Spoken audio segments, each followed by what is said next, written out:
Madam Speaker, I rise today to reflect on moral character, which is essential to the promise of America in order for us to flourish. I'm reminded that we stand on the shoulders of so many who have gone before us and impacted our lives in many ways. Members of our greatest generation who bravely fought tyranny and oppression during World War II. They were driven by honor, duty, and country. They were selfless, not drawing attention to themselves or seeking to be a celebrity or a hero. They are models for character that we must always celebrate and remember. They never admit it, but they are our heroes. Heroes who bravely and humbly were doing their part to protect our freedom. Madam Speaker, why is character so important? Why does it matter? It's because our character, who we are and the decisions that we make when we are tested, it's foundational to the rule of law. In this body, we talk a lot about the Constitution, our God-given rights, bills and laws, checks and balances, the rules and the procedures that govern debate, the branches that make up this government, and so on. All of these pieces of our government are significant, but they are lifeless and have no meaning without the spirit of good faith. If we, representatives of the people, don't lead with moral character, America doesn't stand a chance against corruption and the breakdown of trust with the people we serve. It's on us, each one of us, doing our part for what is righteous, what is just, and for what will keep America free. President Reagan once said, "Freedom isn't passed down in the bloodstream. It has to be fought for." In other words, freedom involves choices, and that's precisely why character matters.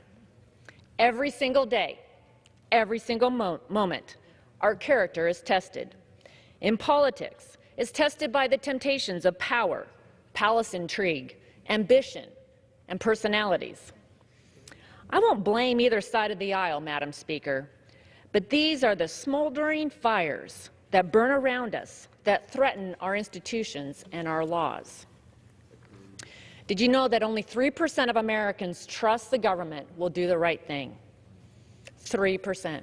46% of Americans say that they have very little confidence in Congress. There is a crisis of confidence, and it's a call for reformation of character so that people will trust, can trust, that their representatives will always act in good faith on their behalf. Again, it starts with us being better examples, not for the glory or the recognition, but because it is the right thing to do.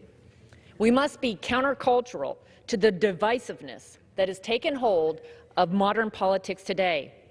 That means stopping the blame game, honoring another's argument even when we disagree, and acknowledging and even celebrating our differences without attacking the other side's character. That's the way that we'll come together to find out how we can make tough decisions without kicking the can down the road. I fear what may come if things do not change. As Abraham Lincoln famously said, "A house divided against itself cannot stand."